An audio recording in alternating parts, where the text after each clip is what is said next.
Habacuc, chapitre 1. Oracle révélé à Habacuc, le prophète. Jusqu'à quand, ô Éternel? J'ai crié, et tu n'écoutes pas.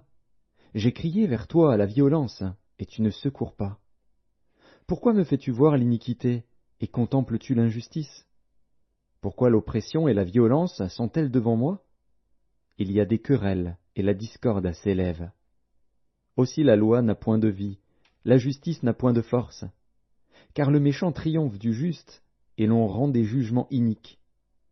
Jetez les yeux parmi les nations, regardez, et soyez saisis d'étonnement, d'épouvante. Car je vais faire en vos jours une œuvre que vous ne croiriez pas si on la racontait. Voici, je vais susciter les Chaldéens, peuple furibond et impétueux, qui traverse de vastes étendues de pays pour s'emparer de demeures qui ne sont pas à lui. Il est terrible et formidable. De lui seul viennent son droit et sa grandeur.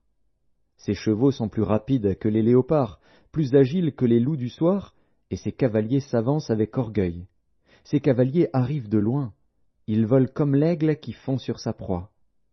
Tout ce peuple vient pour se livrer au pillage. Ses regards avides se portent en avant, et il assemble des prisonniers comme du sable. Il se moque des rois, et les princes font l'objet de ses railleries. Il se rit de toutes les forteresses, il amoncelle de la terre, et il les prend. Alors son ardeur redouble, il poursuit sa marche, et il se rend coupable. Sa force à lui, voilà son Dieu. N'es-tu pas de toute éternité, éternel, mon Dieu, mon Saint? Nous ne mourrons pas. Ô Éternel, tu as établi ce peuple pour exercer tes jugements. Ô mon rocher, tu l'as suscité pour infliger tes châtiments. Tes yeux sont trop purs pour voir le mal, et tu ne peux pas regarder l'iniquité. Pourquoi regarderais-tu les perfides, et te tairais-tu, quand le méchant dévore celui qui est plus juste que lui? Traiterais-tu l'homme comme les poissons de la mer, comme le reptile qui n'a point de maître? Il les fait tous monter avec l'hameçon, il les attire dans son filet, il les assemble dans ses rets.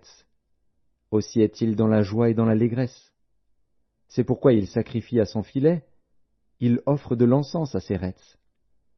Car par eux sa portion est grasse, et sa nourriture succulente. Videra-t-il pour cela son filet, et toujours égorgera-t-il sans pitié les nations?